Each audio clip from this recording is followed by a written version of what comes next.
Agression dans les, aucun centimètre de Kanyabayonga ni du territoire de Lubero n'a été touché, signale l'armée.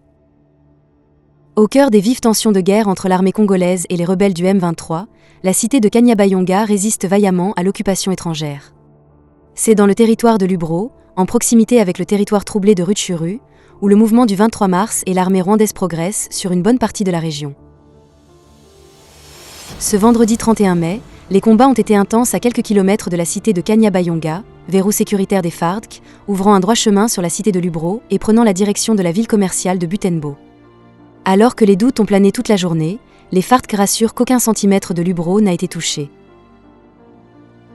Se confiant à la presse locale, l'administrateur militaire du territoire signe et persiste que le sud de Lubero reste entièrement sous contrôle de l'armée congolaise.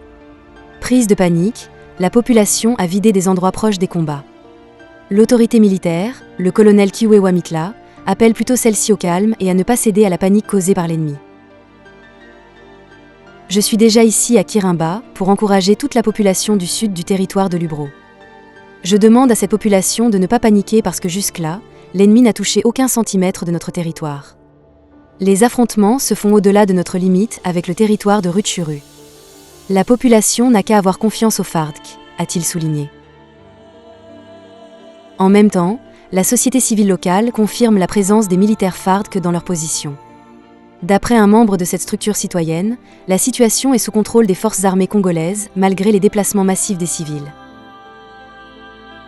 Je suis dans la cité de Kanyabayonga maintenant, un mouvement de déplacement de la population s'observe, mais la cité est calme sous contrôle de l'armée congolaise, a confié ce citoyen congolais.